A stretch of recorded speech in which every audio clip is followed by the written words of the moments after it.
季娘子，哎呦，你是鬼啊！你一大清早的跑来我，大早上闹什么鬼啊？你受伤了？我去叫诸葛来接你啊！哎，我能和你聊聊吗？你的伤口需要赶快处理，我见不得血。你怕我连累你？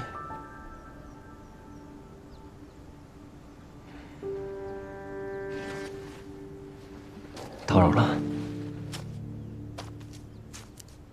等一下，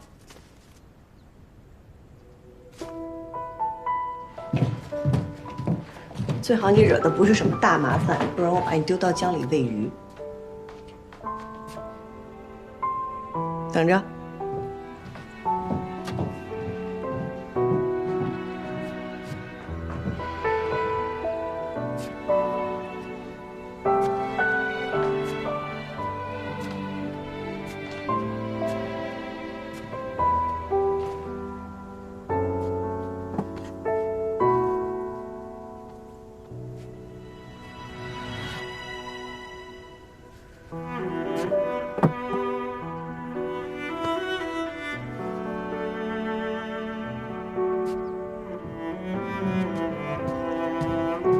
这是李白。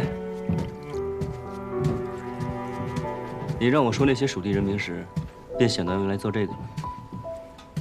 多谢杨警官赐教，我准备联合警户做一场锦衣售卖。你要入锦业了？季娘子果然志存高远啊！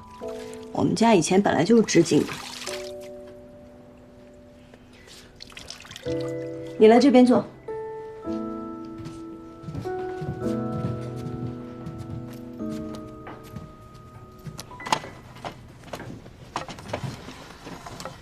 季娘子这是准备给我割连医治啊？我又不是大夫，你要救命也不会找我。那，擦擦伤口。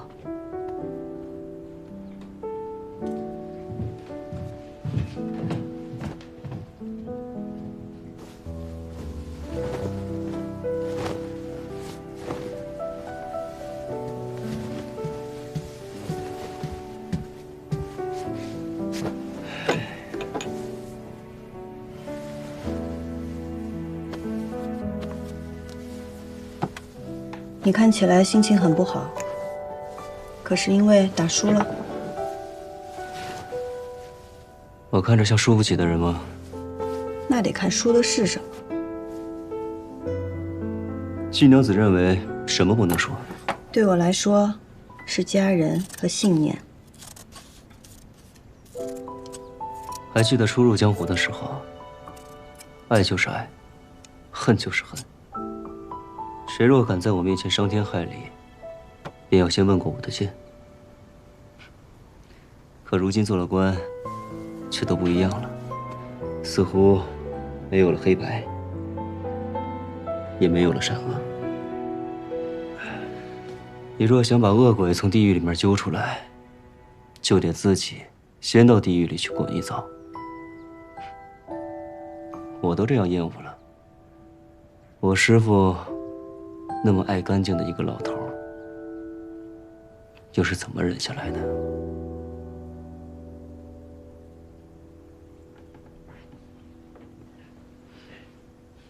季娘子似乎不愿意跟我聊天。杨警官说话向来草蛇灰线，步步为营，我听不懂，所以也不知道该怎么聊。你想知道？可你若知道了，就下不了这条船了。我得先知道答案，再考虑要不要上杨警官这条船。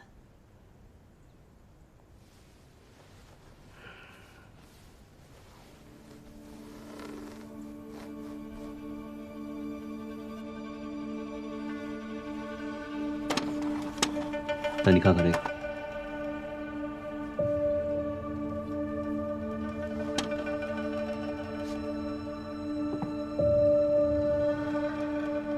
这是从哪儿得来的？捡的，有什么问题吗？不知道。上任警官沈如风是我师傅，我不相信他是病死的。我这次回益州，便是为了来查他的命案。这厮，就是我在查此事的时候得来的。这厮用的是我阿耶蜀红丝的配方，但染丝与织锦不同，天气、温度、湿度的不同，都会导致丝线颜色瞬息万变。染丝的人必须站在染缸边随机应变，所以，即便有了秘方，也未必能染出真正的蜀红丝。你说这丝是假的？为了增亮固色，用硫磺熏制过，与真正的蜀红丝谬于千里。我阿爷去世后，市面上偶尔也出现过仿制的蜀红丝，我见过几次，这次这个算是最接近真品的了。杨警官，上次你说宫中急需蜀红丝为皇后补衣，你不会病急乱投医，把这丝当作蜀红丝交往长安去了吧？你可还记得你阿耶因何获罪？你到底想说什么？我师父临死前，就是在调查蜀红丝，还有你阿爷的案子。金娘子有没有想过，我们想要的，很有可能会是同一个真相？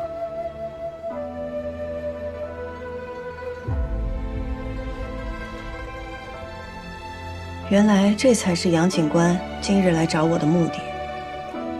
来之前没想说的，可不知道怎么了，聊着聊着，就都告诉你了。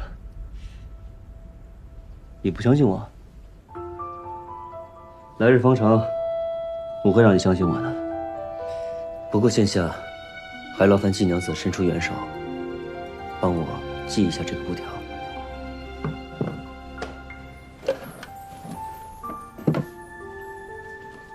热水免费，伤药无钱。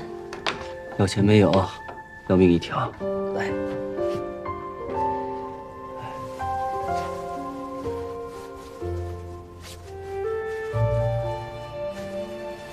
哎，你系得轻一点啊。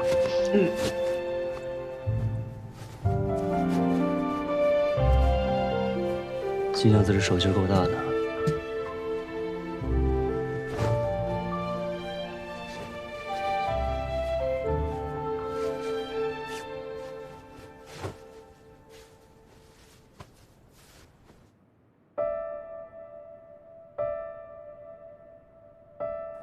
郎君，这定是有奸人，见您缔结良缘，心生妒忌，您不必在意，小人这就拿去扔了。不必了。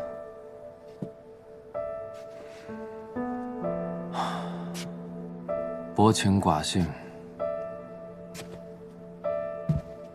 估计日后全益州的人都会这么看我。我不在乎。祖父有权，他可以让全府上下都按照他的规矩活着。牛五娘有权，她可以随意决定一个人的生死。杨三郎也有权，他可以肆意的按照自己喜欢的方式活着。待我有了权，我定会全力守护好我想要守护的人。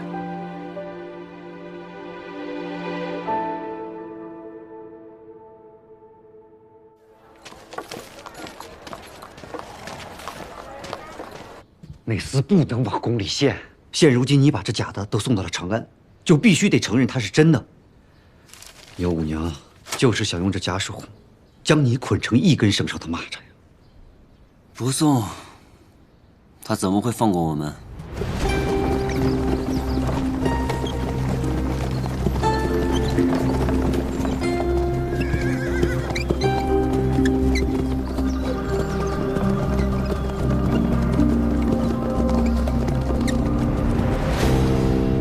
青城山腹地有一处名叫三潭的地方，你可听过？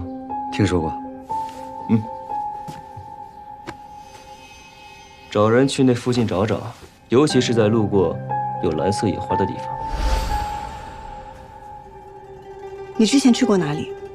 青城山。这就对了。你看，这种蓝色都在矿物染料中提取，很少在草本中出现。我所见过的只有一种野花有这种颜色，它长在三潭边。好，去吧。长安那边，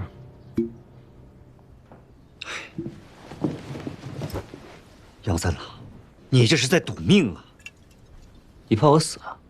啊？那到时候让人给你换一个既听话又稳妥的同盟，那岂不是更好啊？牛瑾不是回城，他怕是比牛五娘更不好对付。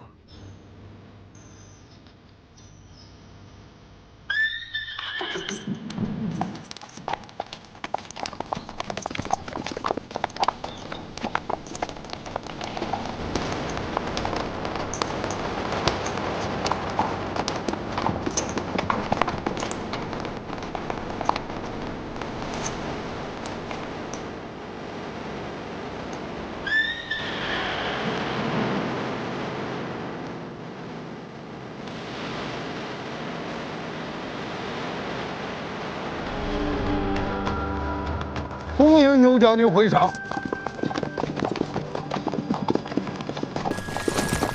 张刺史客气了。牛将军护佑剑南道百姓，劳苦功高，辛苦辛苦。1年不见，牛将军还是威风依旧啊！牛将军，一路舟车劳顿，下官为您备了接风宴，不知可否赏光啊？你是新任警官？下官杨静兰，见过牛将军。杨家大郎几届锦王盛名在外，不成想三郎也这样一鸣惊人啊！竟然做了益州城的警官。牛将军妙赞了，我呢也是第1次为官，还请将军多多提点。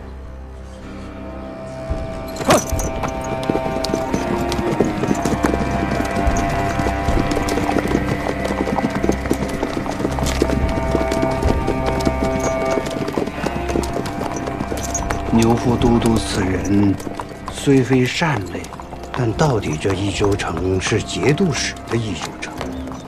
张刺史是节帅在益州城的一双眼睛，有张刺史在，他牛副都督怎么着也不敢明目张胆地动手。满城相迎，他连马都没下。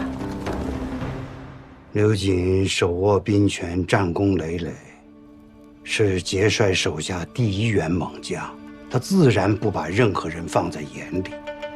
但是，他只是个副都督，就算他再狂妄，终归还是有几分忌惮的。人家都说于掌柜不通人情，我看并非如此。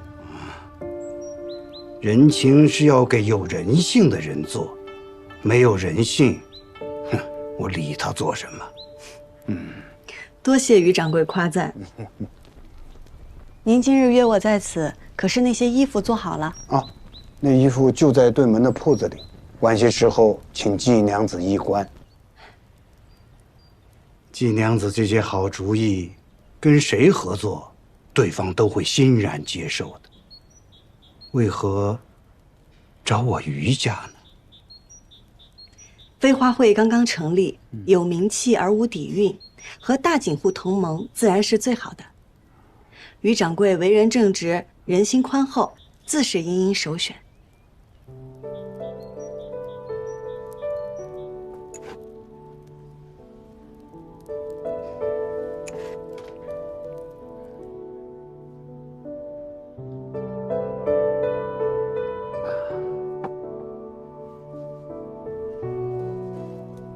季娘子若是一位男子，必定能成就一番大事业。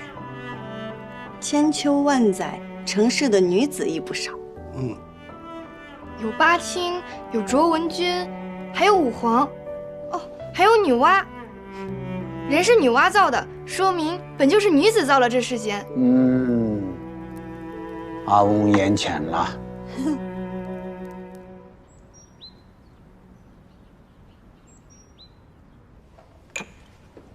阿爷，请用茶。你好大的胆子呀！竟敢擅自决定自己的婚事！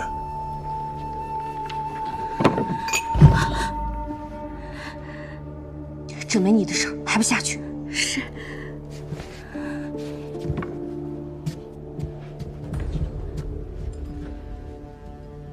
阿爷，女儿并非钟情于赵修远，而是为了您考虑。您志在锦业，与其让我嫁给一个远妻，不如将我许配给一个未来的锦王。未来的锦王，他赵家不过是个商户，怎么跟节度使的远亲相比？阿爷是节度使的亲信，受命驻军在益州城外。再攀远戚，与我们并无异。益州界这5年都是杨家夺的锦王，我们只能在山中造节。若女儿嫁给赵家，让赵家代替杨家，成为新的锦王，接手宫中订单，岂不是可以光明正大的偷天换日？这话你同赵家讲了？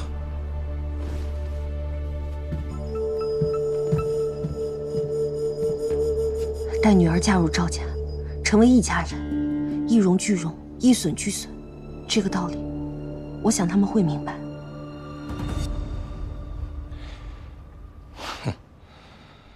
这个道理，恐怕连你自己也没想明白吧？女儿并非只顾念自己的亲事，我已握住杨金兰的把柄，要杀要查要留，皆由阿爷做主。我听说杨静兰查到锦房了，调杨金兰上钩的地方是假的，我们真正的锦房还在原来那处，戒备森严，还请阿爷放心。一连死了3个警官，朝廷之前不查，是因为自顾不暇。如今太子缓和了2派之争，朝廷断不会像之前那样对地方睁一只眼闭一只眼。蜀锦价值连城，朝廷绝不会放任。等这批织造完成之后，立刻把那锦房处理了，以免夜长梦多。至于那个警官，暂且先不要动他。女儿明白。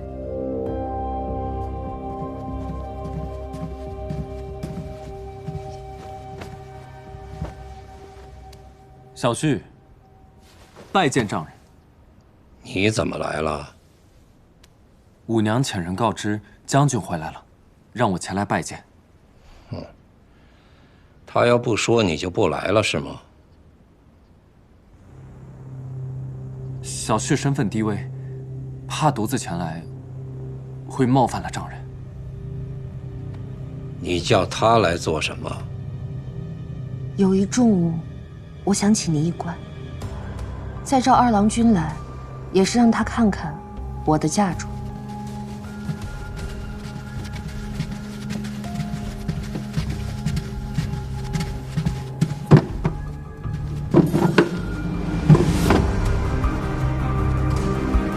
蜀红寺。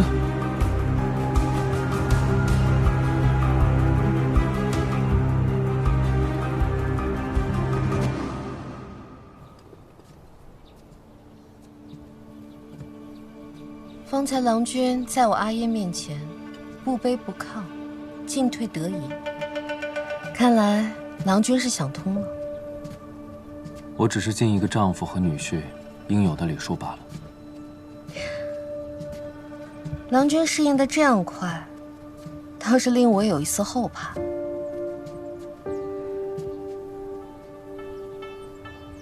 既然成婚已是事实，即便我心中不悦，我也会以一个丈夫的责任待你。至于你，我不奢望你能孝敬公婆、和睦妯娌，但希望你能略懂一个儿媳起码的礼节。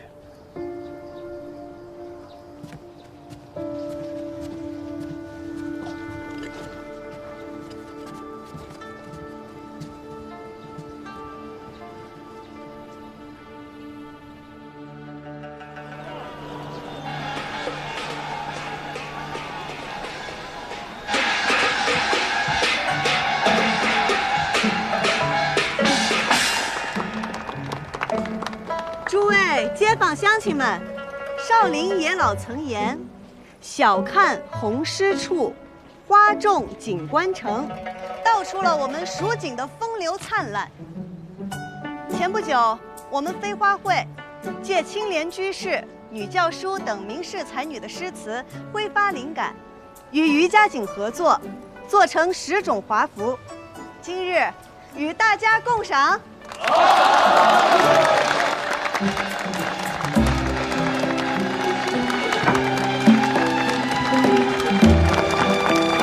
哎，蜀红，蜀红不是早就没了吗？没有了，怎么回事？我季家以蜀红丝闻名，家父去世后，蜀红丝也随之绝迹。但蜀红一词，它的原意是指蜀地染出的红色。小女不才，不能重现我阿耶的蜀红丝，但是我能为大家现看更多的蜀红。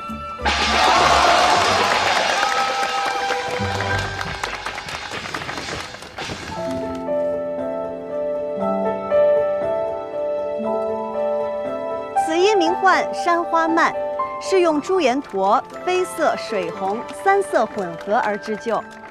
这以青莲居士诗歌自成一段风流。两人对酌山花开，一杯一杯复一杯。我自玉眠卿且去，明朝有意抱琴来。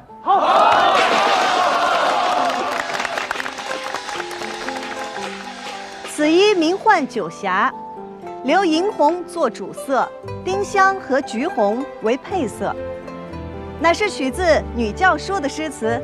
酒席分为9色霞，武陵仙玉五云车。春风因过东君社，偷样人间染百花。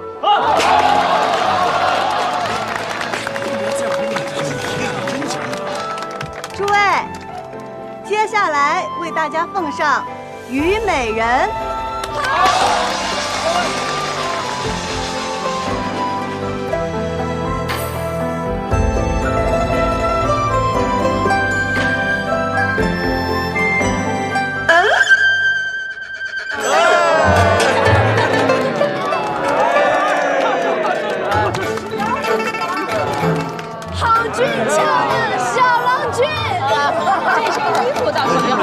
只是那头上的花和脸上的胭脂，老天爷！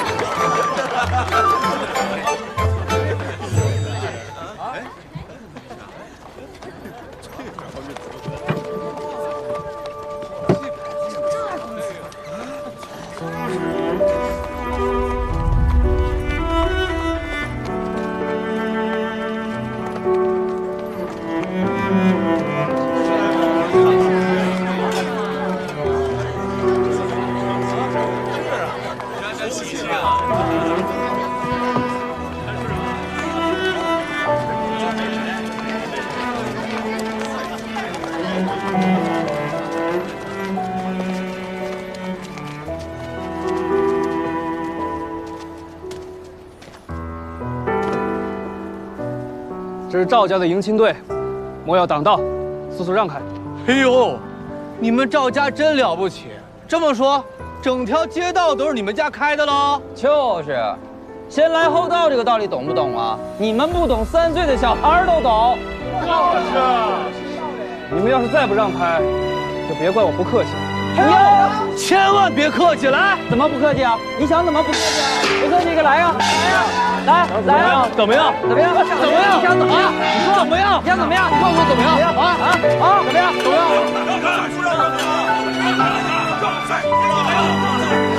我们快让！不让开！说了我们不让！那谁不行？让！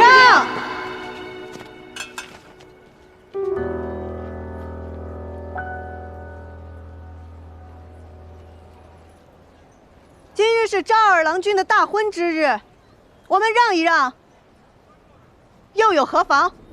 海澎湃着沉默，浪随你颠簸。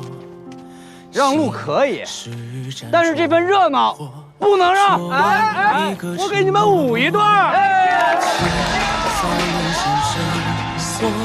爱牵绊有太多，并肩起落，万千烟波，又何惧最后萧索？年年常常，只为一瞬的天荒，远远成双，剩我孤影又何妨？念念不忘，交织比爱更长，一生回望。祖父答应我，说若我能取得这次的锦王，就允我向季家提亲。还没有放飞就灵验了呢。你专为我而来，就是不一样。扶摇直上9万人，这不正是我心中的你吗？知我者，赵二郎君是也。我们努力了这么久，好不容易可以在一起了，不要吧！你是我下落，情早无力争。也许我们的情感并没有你想的那么重要，但是我放弃你，是我自己的选择。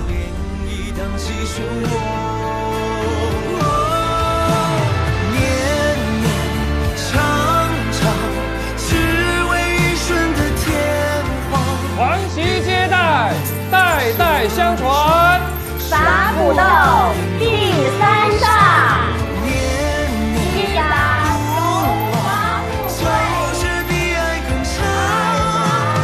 一世满堂，三打3元，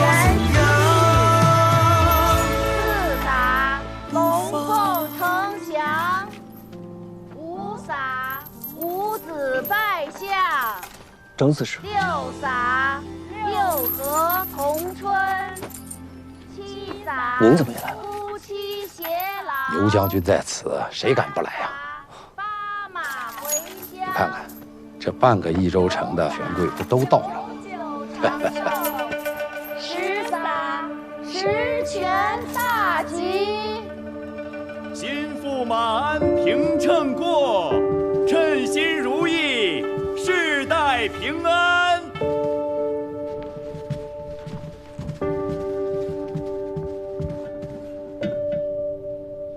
望庆斩拜，夫妇一体，携岁永离。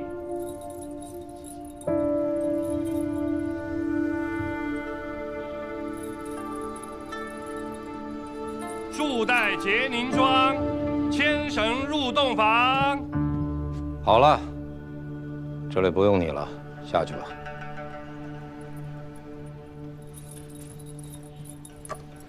贤婿留一下。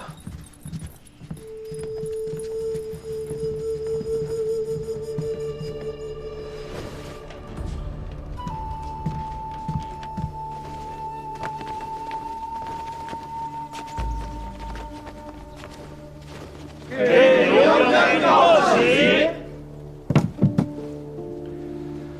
诸位，今日除了小女大婚之喜外，还有一桩喜事要与诸位分享。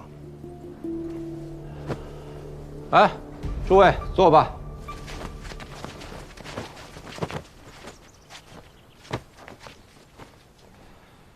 贤婿，趁着今日大家都在，把你的心血拿出来，让大家看看。是。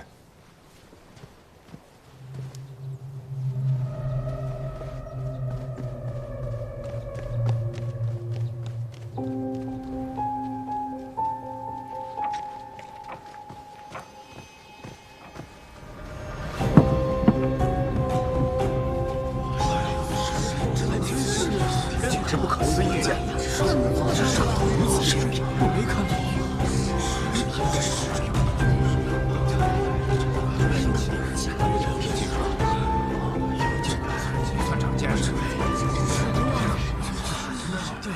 蜀红一出，千红枯，6宫粉黛无颜色。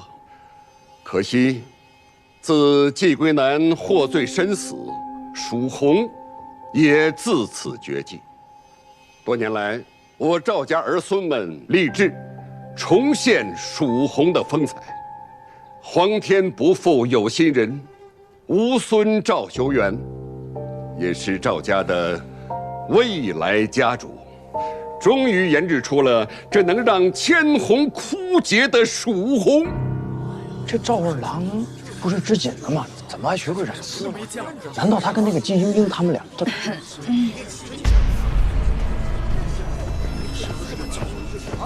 各位也都是锦业的老人了，也都见识过当年蜀红之绝伦。今日就请大家瞧瞧，晚辈所染的是不是真正的蜀红？不是早就失传了吗？哪像？这些年，人人都说染出来了，可结果呀，都不是。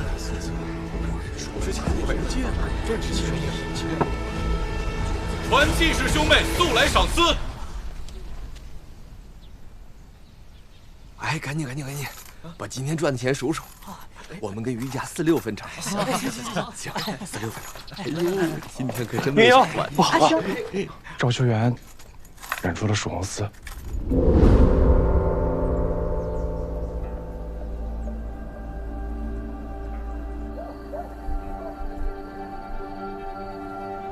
杨警官，今日请你来，就是要你当众断一断，这蜀红丝是真是假？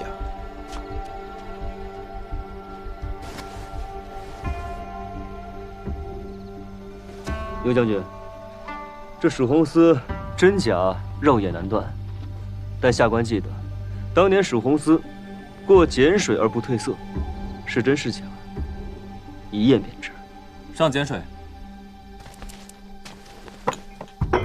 请各位勘察。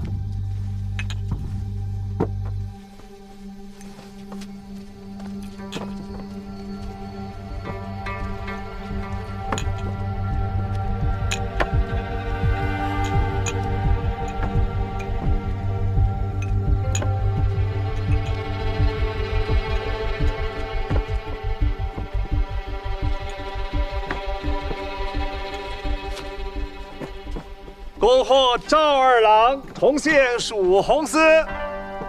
牛将军，赵二郎君既染出了蜀红丝，又是未来家主，可喜可贺，前途无量啊！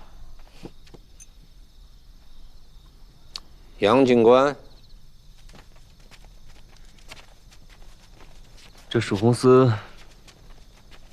诸位，可还有人有异议啊？我有异议。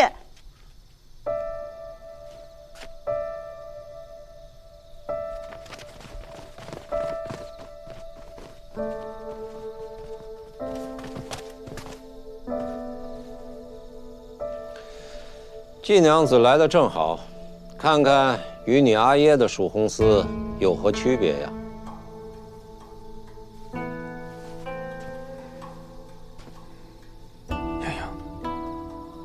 牛锦是的，即便你再机敏，也无疑是匹夫寒暑。三思啊！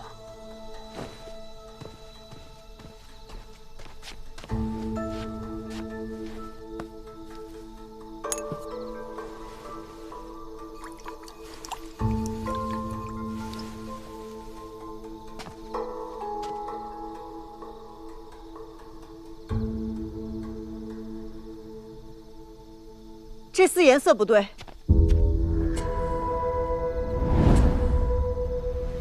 真正的蜀红丝经碱水，颜色分毫不褪，可这丝却暗淡了。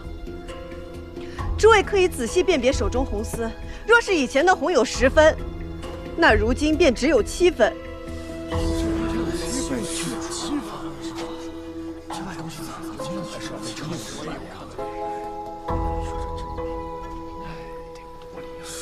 大家可都看出区别来了吧？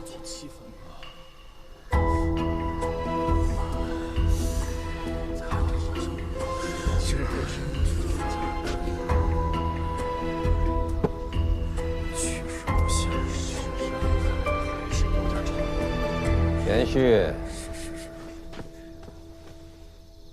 你辛苦染出的蜀红丝，现在季娘子在当众质疑你，你不说句话，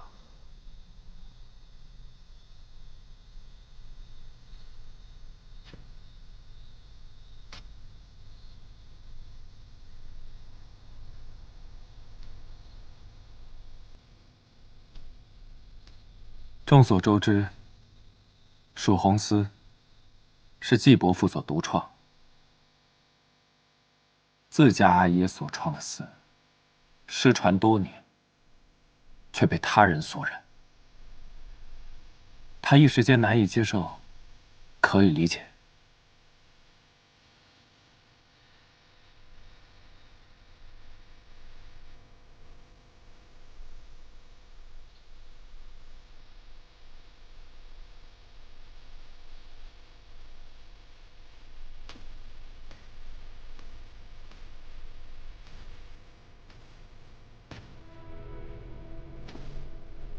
锦有风姿，人亦当有风骨。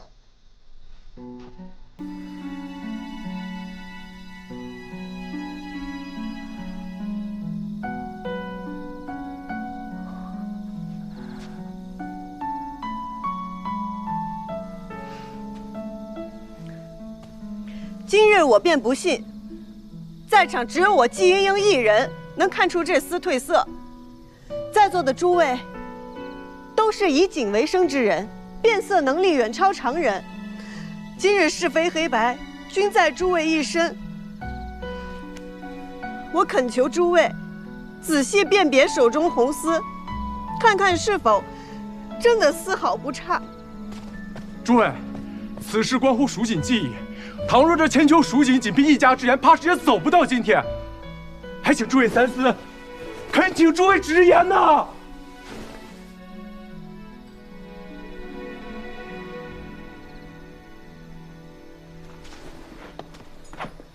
刘将军，晚辈眼拙，着实瞧不清这褪没褪色。不过我曾亲自摸过季家染制的蜀红丝，这手感确实是不一样。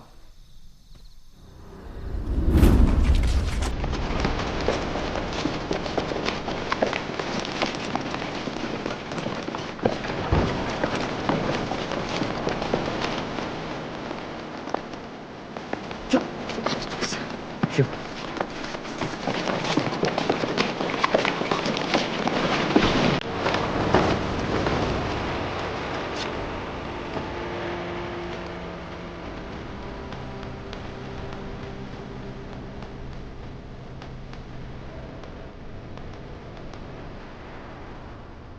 杨家二郎，你这手感同季娘子那眼力一样，俱属一家之言。想清楚再回答。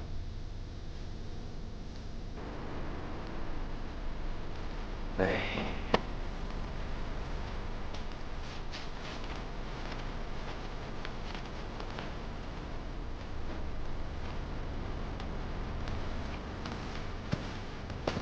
季娘子，嘿，你就是想当众问个明白是吧？好，本将军帮你问。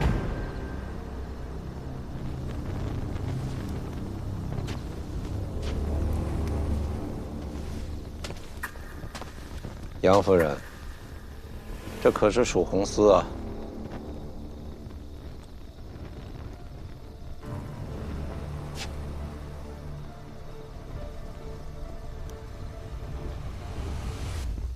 民妇只懂生意，不懂织锦，所以也看不出这丝有什么区别。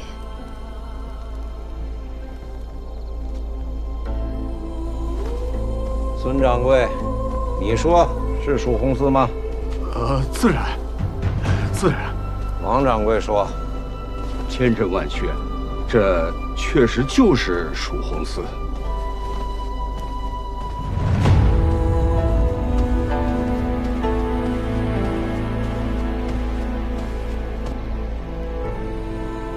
大家觉得呢？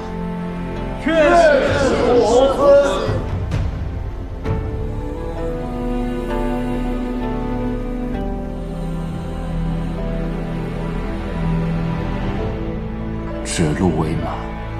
颠倒黑白。英英，你看清楚了，这就是权势。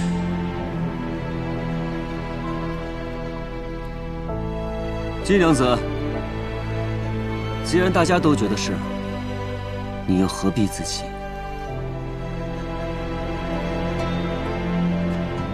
兔子是不可能一口咬死老虎的。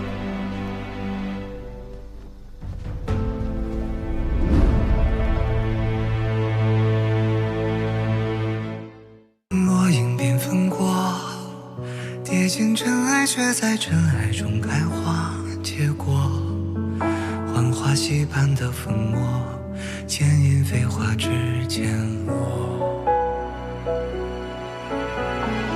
岁月若飞梭，一生萧索，却在萧索中走出阡陌。换尽迷途与扑朔，为心里惊鸿一抹。